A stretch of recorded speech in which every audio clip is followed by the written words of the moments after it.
Sorry about that. Welcome to the Unitarian Universalist Church of Utica. I'm Carol Gable, president of the board for UU Utica, and we're so pleased to have UUs from Salisbury, Barneveld, Little Falls with us today. Welcome. Thanks for coming. We'd like to, of course, if you're here for the first time or a few times, we welcome you to this very special event, our cluster service. Whatever faith you have known, if any, you are welcome here. Whoever you are and whomever you love, you are welcome here.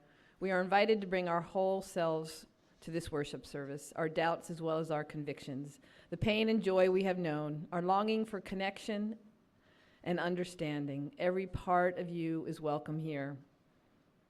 Together we create covenantal, brave space to explore how to live in beloved community together.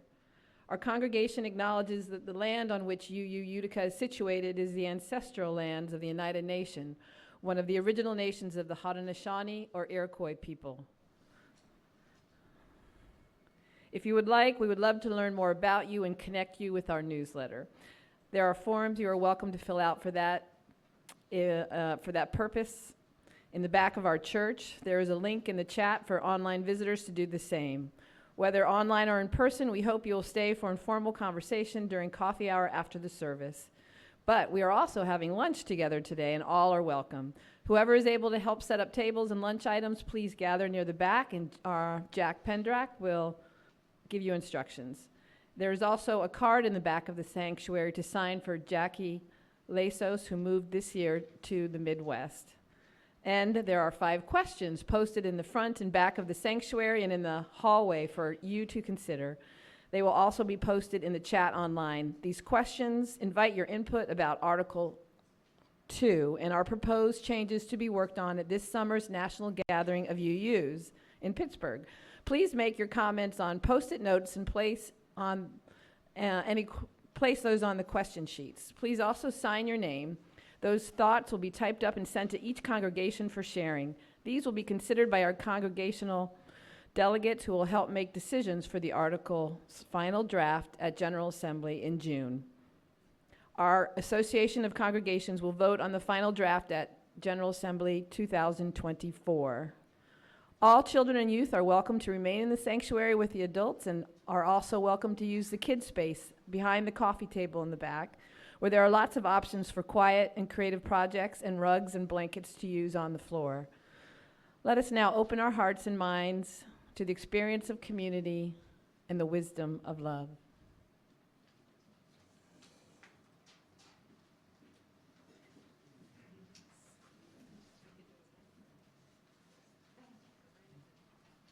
Please join me in reading the words for lighting the chalice, number 453 in the hymnal. May the light we now kindle inspire us to use our powers to heal and not to harm, to help and not to hinder, to bless and not to curse, to serve you, Spirit of freedom.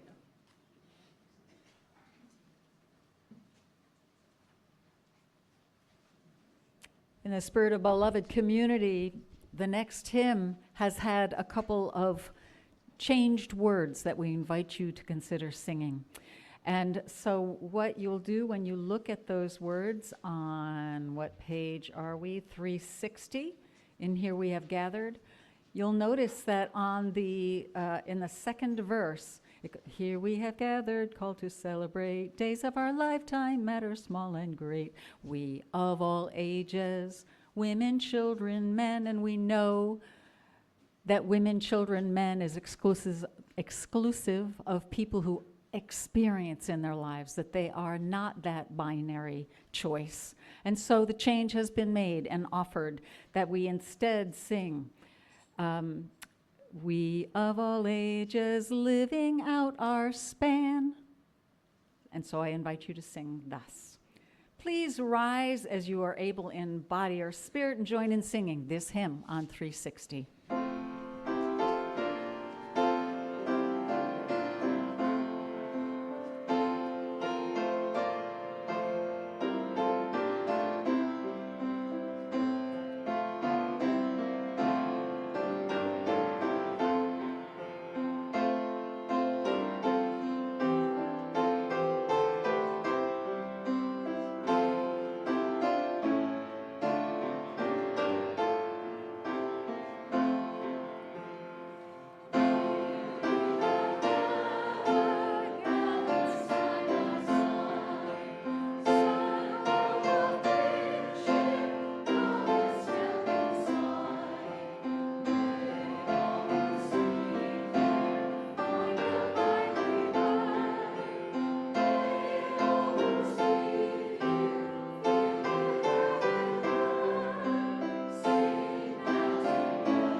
Thank you. Is Reverend Jeff here? Please come forward and share the call to worship. Good to meet you. Great. Always nice to meet people. Okay. Okay. Good morning, everyone. This is our call to worship, the words of Mark Morrison Reed, the task of the religious community. The central task of the religious community is to unveil the bonds that bind each to all. There is a connectedness, a relationship discovered amid the particulars of our own lives and the lives of others. Once felt, it inspires us to act for justice. It is the church that assures us that we are not struggling for justice on our own, but as members of a larger community. The religious community is essential, for alone our vision is too narrow to see all that must be seen, and our strength too limited to do all that must be done. Together, our vision widens and our strength is renewed. Thank you so much. Now, this is something new. It's called a Wonder Box. And it's for the young people who would normally be right here and could see it, but they are in that little room where their folks can see them and I can see them, but they can't see me. And I'm wondering if anybody who is young at heart who would like to come forward and help me with this, or maybe somebody would like to come. Hi, do you want to come? Are you kidding? I have in this Wonder Box something that will help us. Oh, wow, hi. Hello. You can come if you want to, you don't have to. But this is a box with something in it to help us remember a sense of amazement. So would you like to look inside? You can open it. What is that? A string. Now what would happen if you took one end of the string and the other end of the string stays with me, and if you go back all the way to the room where you were starting to play, do you think it'll make it? Can we try it? Now what if this string was,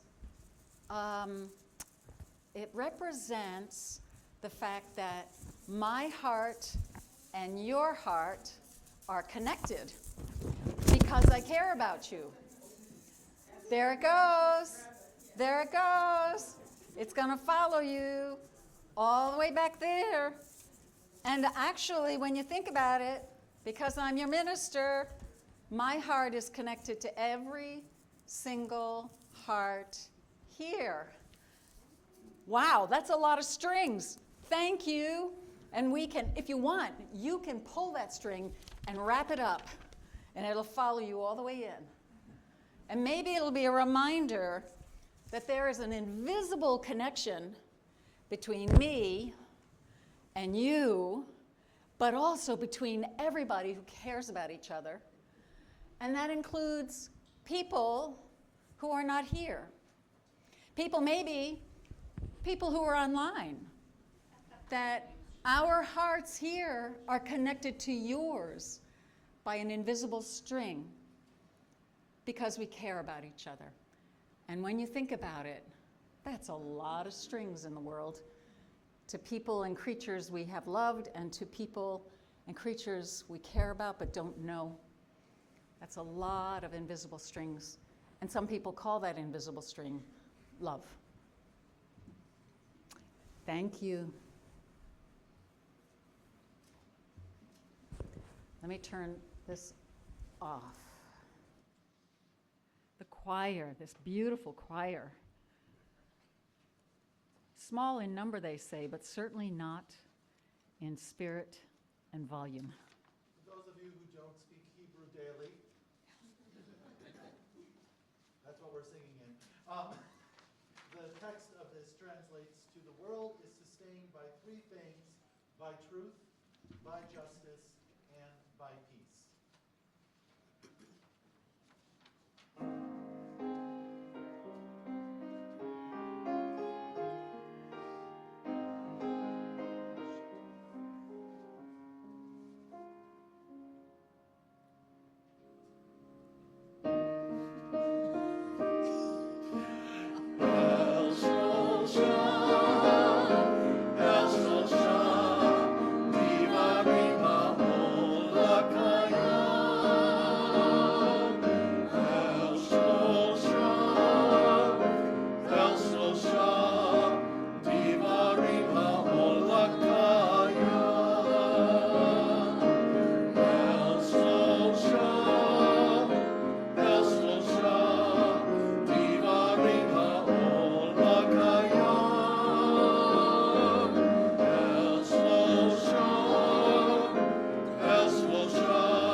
so beautiful. Thank you.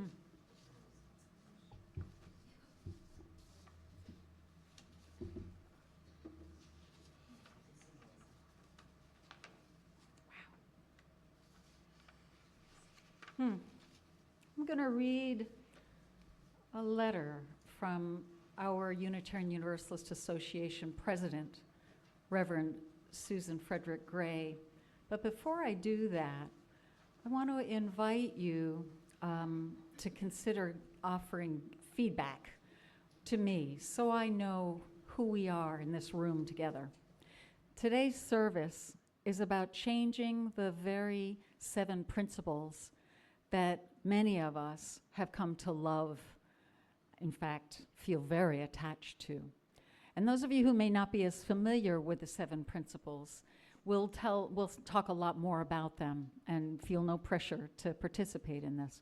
But if you would, when you think about the 7 principles, are you in relationship to those 7 principles? It's not terribly important? Or is it moderately important, or is it essential for you? And so I'm just going to ask you to choose one of those and just raise your hand. So when you think about your relationship to the 7 principles, is it not very important? Thank you. And when you think about the 7 principles, is it moderately important? Thank you. And for others, is it essential? We are about evenly spread over all 3. That's really Unitarian Universalist. You know that? Isn't that the case? All right. These are the words from Reverend Susan Frederick Gray. We're currently in a multi-year process to consider changes to our UUA principles and purpose. This process began in 2020 when the UUA board appointed an Article 2 study commission, because our principles are in that Article 2. Our 7 principles were adopted in 1985. They offered a substantial, even radical change from the bylaws that were created in 1961. We're a very young denomination, you know that. 1961, the Unitarians and the Universalists, who began in the 1800s essentially, came together, 1961, and they created some bylaws using language from 1961. And for many years after that, women in particular really pushed to change that language because it was quite sexist. And in fact, it made it difficult for women to join the ministry. And so I stand before you as a beneficiary of the change in those purposes and principles back in 1985. But let me finish what is being said by our president. Those changes in 1985 offered a substantial, even radical change from what preceded them. The changes came through years of effort by UU women to push for greater gender equality in UUism, support for women in ministry, and to eliminate sexist language from the original bylaws. But the changes didn't just address gender, they made significant language changes that reflected the 1980s. It removed the language of God so that people who were not in Unitarian Universalism because of a sense of theism would feel more room in that space. It removed that language of God, man, and brotherhood, which was central to the understanding of our faith back in the 1980s. And instead added the language of interdependence and the sources reflecting the growing theological diversity of our tradition. Reverend Susan continues, as a lifelong UU, coming of age after these changes, I'm grateful, she says. They changed our movement in ways that were important for the success of women leaders, ministers, and for me, as our first elected woman president. These changes at the time brought fierce dissent, but more they inspired excitement and possibility. In the mid-2010s, the ground began to shift again, much as it did in response to the women's movement. The emergence of the Black Lives Matter movement, the election of Donald Trump with his racist and misogynist campaign, and the urgent calls to confront white supremacy culture in our own UU faith community. All of these compelled UUs to ask questions about whether our principles reflected fully who we are and who we need to be. And you understand, out of the principles comes all of our strategies, all of our mission statements, all of our reasons for being. By the 2017 General Assembly, there were multiple grassroots efforts to change our principles. The first was overwhelmingly adopted to change prophetic women and men to prophetic people, to move beyond gender binary. There were multiple others changes proposed, and it was within this context that your UUA board, all members of Unitarian Universalism across the country, that this board appointed an Article 2 study commission to integrate these conversations and lead a discernment process for our whole association about core values, covenant, and purpose. The board gave the commission a broad charge to review, change, and reimagine Article 2, to, quote, enable our UUA, our member congregations, and our covenanted communities to be relevant and powerful forces for spiritual and moral growth, healing, and injustice. After 2.5 years of study and conversations with thousands of Unitarian Universalists, the Article 2 Study Commission submitted their report and proposal to the UUA board last month. This spring, congregational delegates, of which delegates can be sent from each of these 4 congregations. The board can propose amendments to the proposal. Delegates can propose amendments to these proposals. The proposal and amendments will be considered at General Assembly in June this year, where a majority vote is required to continue considering the consideration for passing the final draft in 2024. That will require a 2/3 majority vote.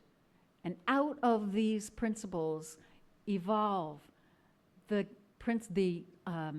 strategies, the purposes, the mission, the vision of congregations who connect to them. Reverend Susan Frederick Ray continues, my hope for us as Unitarian Universalists is that we approach discernment about Article 2 with openness. May we enter our conversations with a spirit of curiosity, holding off attachment to outcomes, and listen with our whole hearts to the fullness and the diversity of voices in our community. May the process itself deepen our understanding of and our commitment to our faith.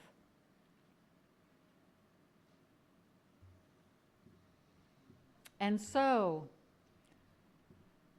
how could I miss the opportunity to have 4 Unitarian Universalist congregations come together to think together about our core principles?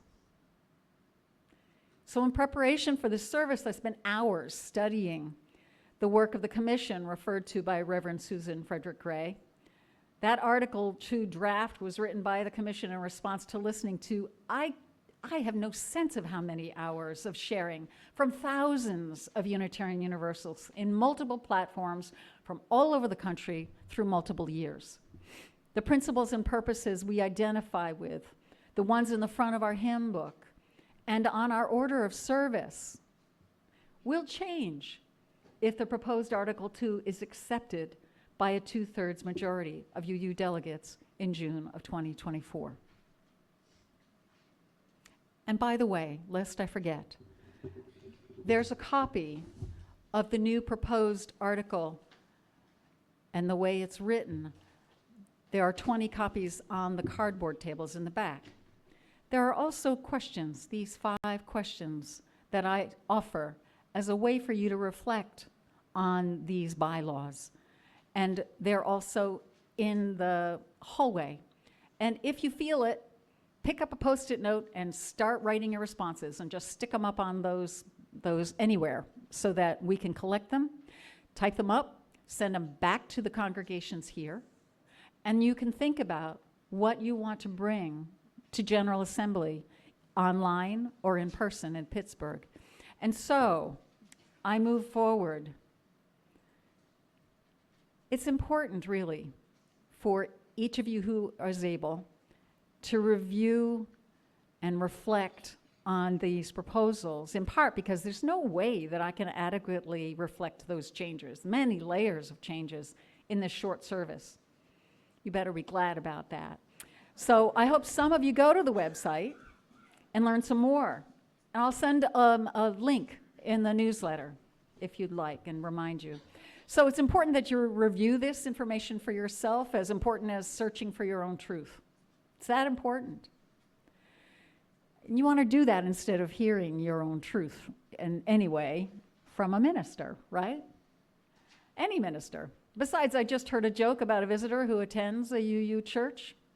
At coffee hour, a member asks the visitor, "So what did you think?" The visitor responds, "I don't think I can believe half of what that minister says."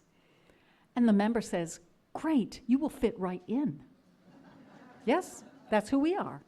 That is who we are. So go to the website and learn more. It's important that you know that the group that rewrote Article 2 did so with the instructions to enable our UU communities to be relevant and powerful forces for spiritual and moral growth, healing, and justice. For now, let me offer a few thoughts and reflections about this proposed evolution in our faith community and why I think it's a matter of faith and spirit. Right now, most congregations center the 7 principles as a kind of anchor. Many, like this congregation, the Utica congregation, have adopted the 8th principle to do the that has to do with committing to dismantle racism. The proposal for a changed Article 2 is more than adding an 8th principle. It uses many of the words within our current 8 principles, but rewrites them in a way that centers love and beloved community. The new Article 2 says, "Love is the power that holds us together and is at the center of our shared values. We are accountable to one another for doing the work of living our shared values through the spiritual discipline of love. Inseparable from one another, these shared values are interdependence, pluralism, justice, transformation, generosity, and equity." And you'll see more about these in the written document that I have in the back. Interdependence, pluralism, justice, transformation, generosity, and equity are the ways that love is expressed in our faith and how love gets muscle to help shape life. It's active love. Article 2, at least in part, helps us move from stating our values to living our values with love. So here's an example. The current Article 2, the one that you know and that's on the order of service, includes a commitment to democratic process. The new article declares this: the purpose of our faith community is to assist congregations. Oh, I jumped. I'm just going to go with it. Yep. We all have value for our democratic process, right? And we know through what's been happening in our US government and what has been happening in congregations on and off for a long time, that the democratic process can be misused. It can actually be used to exclude people. So the democratic process is supported in the new Article 2 in the context of love and justice. It reads, "We work to be diverse, multicultural, beloved communities where all thrive. We covenant to dismantle racism and all forms of systemic oppression. We support the use of inclusive democratic processes to make decisions." This new draft would not support the use of democratic process that excluded people. It must be used in an inclusive way, or there just isn't room for justice or beloved community. There's so many more details that could and maybe should be lifted from the draft and talked about. What I want to do is remind you that the way our principles are currently written are essentially a kind of contract that says the purpose is to serve the needs of our members, that's us, in the Unitarian Universalist congregation, make new congregations, and implement the principles. The new article declares the purpose of our faith in this way.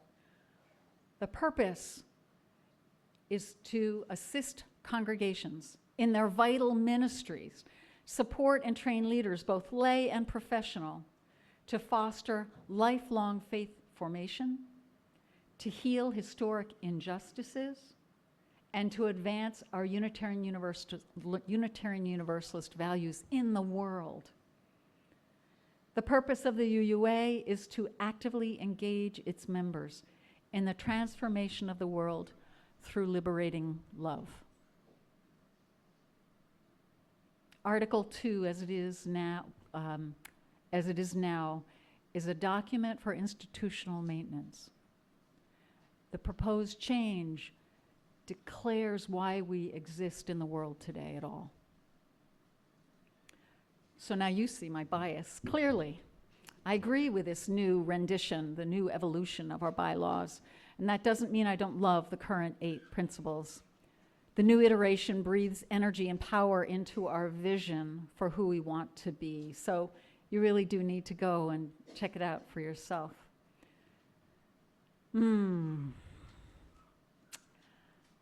There are so many more details, but here, let me just choose one more. The current principle that you'll see on the order of service says we accept one another and the encouragement to spiritual growth in our congregations.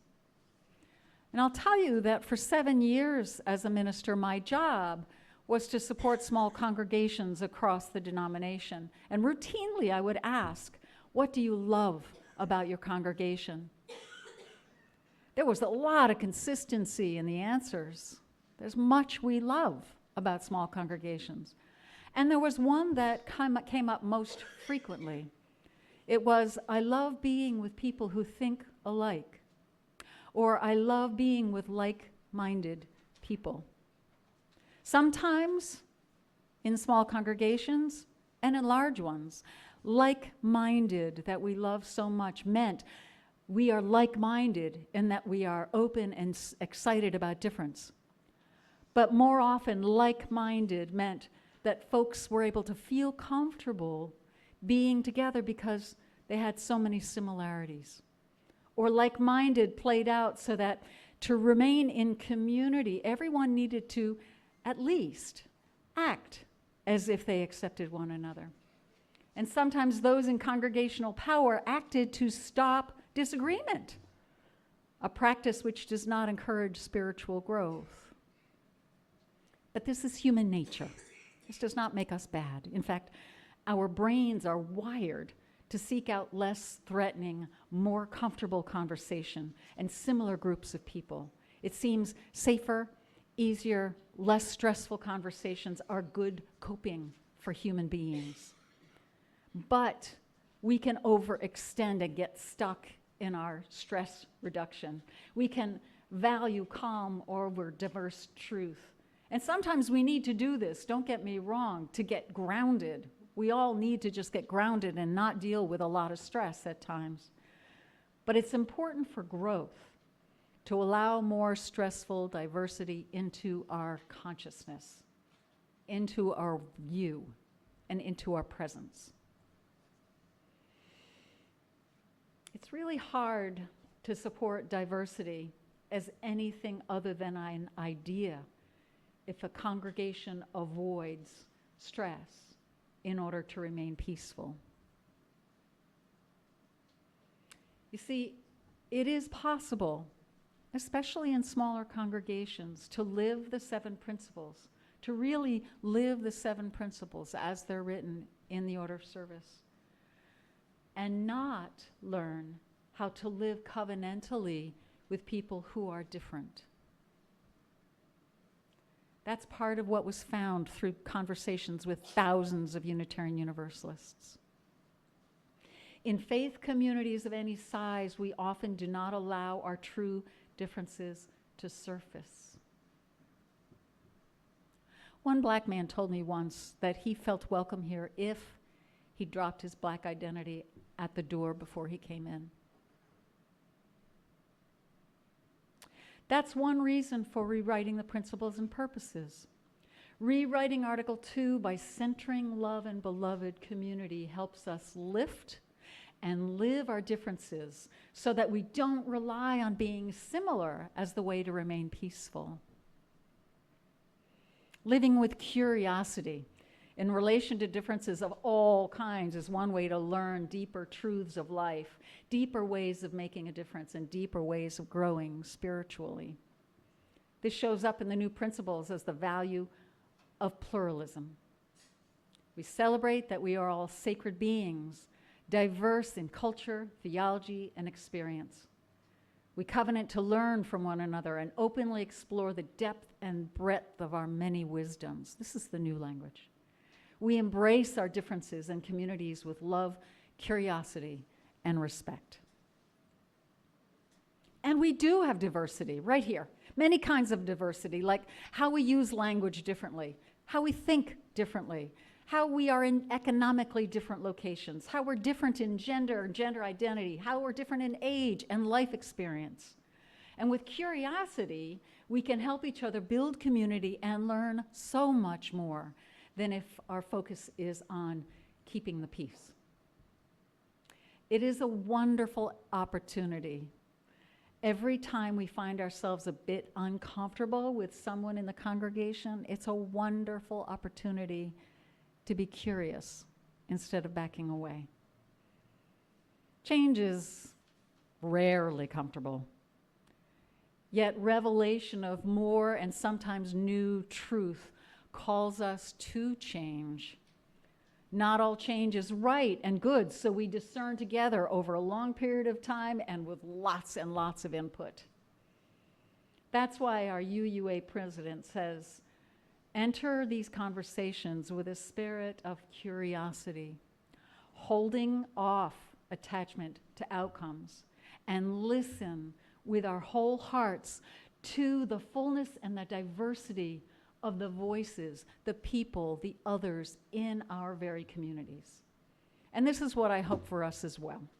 As individual congregations and as a community of congregations in the Mohawk Valley, may we be in curious conversation, enough to learn from one another in all our diversity.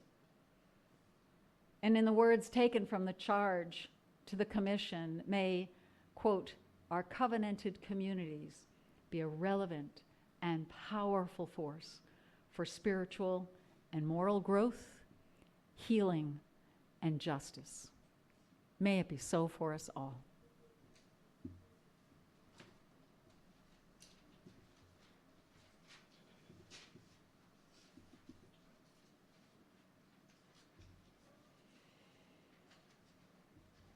Another change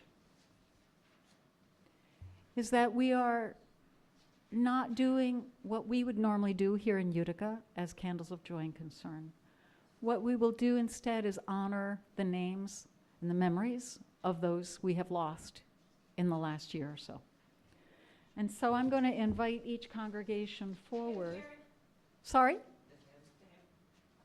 Thank you very much. We have a hymn. Thank goodness. We would be one on page 318. Please rise in body or spirit as you are comfortable.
Would you take a few moments for a meditation or prayer before we collect our offering? Connect with what guides you. Feel, if you can, the energy and the earth below, the sky above, the healing potential of love. Bring into your thoughts those words, those people who strengthen you and bring you peace. Allow the presence of all that is holy or sacred, named and unnamed, to hold you as we invite silence together now.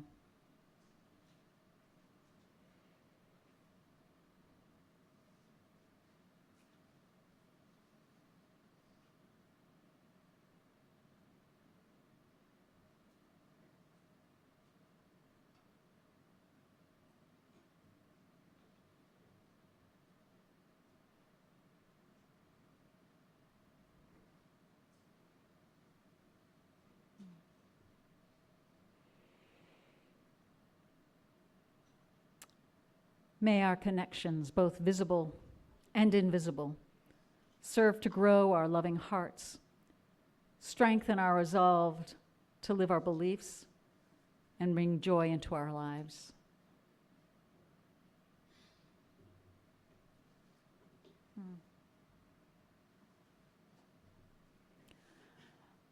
I realize Malcolm is here, yes? Malcolm, did we light a candle for Sue? I think we did not. Let me light one. No, I would ask you to remain there, but I just wanted to light a candle for Sue.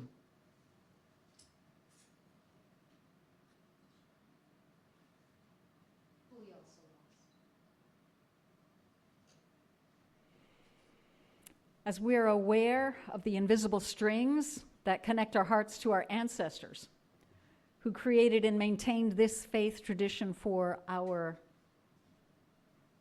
I was going to say use, but it is our livelihood, our faith. We're also aware of the invisible strings that connect every one of us to each other and to those not yet present. Our offering this morning will serve to help our faith support our community and also be a force of positive change for those not yet on this earth. Our contributions of time, talent, and treasure truly do make a difference. And so the ushers, please now come forward.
So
Peace unto you, peace unto me, peace unto all the world's family.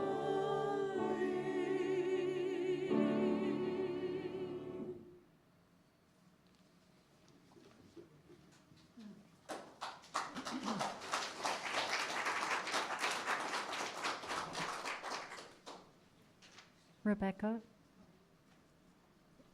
Rebecca, please. Yes, we do. Thank goodness you're such a helpful group.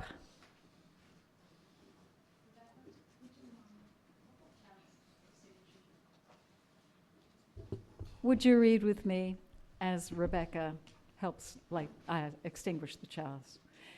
We extinguish this flame, but not the of truth, the warmth of community, or the fire of commitment. These we carry in our hearts until we meet again.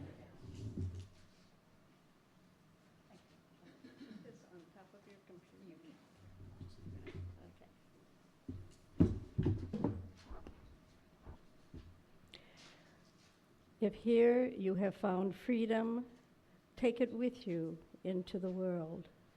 If you have found comfort, go and share it with others. If you have dreamed dreams, help one another that they may come true. If you have known love, give some back to a bruised and hurting world. Go in peace.